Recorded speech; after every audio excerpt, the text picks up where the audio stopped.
श्री राघवेंद्राय नमः। कुढ़नी का उपचुनाव रस्साकसी का और बल आजमाने का एक दूसरा प्लेटफॉर्म बन गया है। आरजेडी के अनिल साहनी जीते तो थे, लेकिन एलएलटीसी घोटाले में उनकी सदस्यता चली गई। 3 वर्ष की सजा हुई, चली गई, इसलिए वहां उपचुनाव हो रहा है।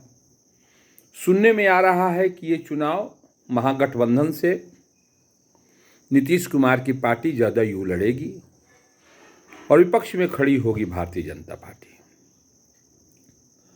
बड़ा ही पेच फंसा हुआ है, क्योंकि सन ऑफ मलाह मुकेश साहनी कुढ़नी पर नजर गाड़े हुए हैं।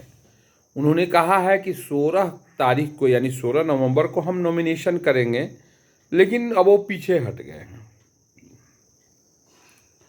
भारतीय जनता पार्टी लोजपा को ये सीट दे रही है। उस समय भी जब आरजेडी और जदयू मिल के लड़े थे, तो भारतीय जनता पार्टी के गुप्ता साहब जो कैंडिडेट थे, वो मात्र 700 वोटों से हारे हुए थे। हालांकि उस समय उपेंद्र कुशवाहा ने भी अपनी एक उम्मीदवारी दी थी, लेकिन उस बार ओवैसी साहब ने उम्मीदवारी नहीं दी थी। इस बार ओवैसी साहब उम्मीदवारी देंगे और मुकेश साहनी साहब किधर जाएंगे, किधर पलटी मारेंगे, ये कहना मुश्किल है। वो दोनों पार्टियों में बल आजमा रहे हैं, किसकी कितनी पार्टी पे जीत होगी और कौन हमको ज्यादा तवज्जो देगा। देखिए, मगर एक चीज तय है कि ये जीत बहुत कुछ महागठबंधन और एनडीए के ताकत को तौलेगा।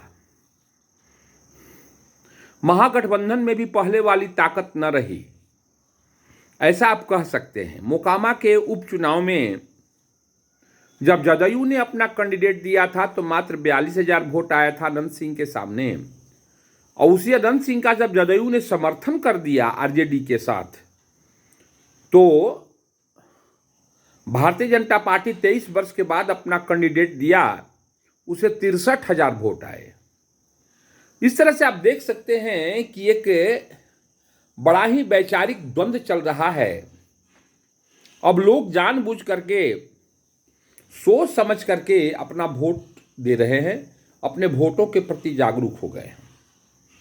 गोपालगंज में भी जहां वोटों का अंतर ज्यादा रहता था, वहां मात्र 1700 वोट से भारतीय जनता पार्टी कुसुम देवी को जीत दिला पाई। वहां ओवैसी साहब ने वोट काटा और साधु यादव ने वोट काटा। ये तो वोट काटने की प्रक्रिया चलती रहती है। सारे वोट चुन चुन करके तो दो पक्षों में पड़ते नहीं हैं, कोई ना कोई इश्यूज बन ही जाता है। और जदयू के समर्थन के बावजूद भी वोट का जो प्रतिशत रहा, वोट का जो आंकड़ा रहा मोकामा में, वो 63,000 रहा, जो पहले 22,000 था जब जदयू खिलाफ में लड़ा था आनंद सिंह के। इस तरह से आप देख रहे हैं कि हर जगह भारतीय जनता पार्टी को जीत हो या हार हो, रस्साकसी होती है, बल तौला जाता है, और फिर हालात बन गए हैं।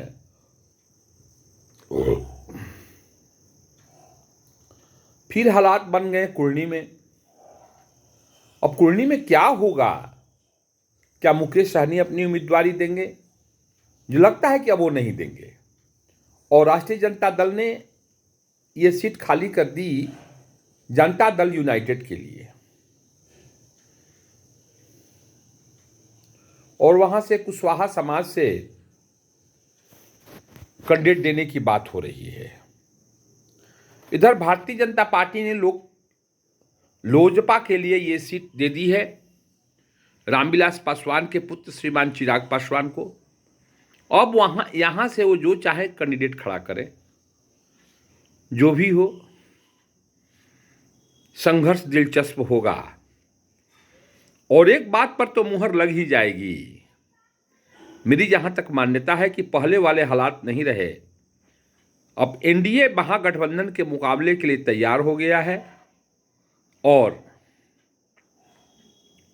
महागठबंधन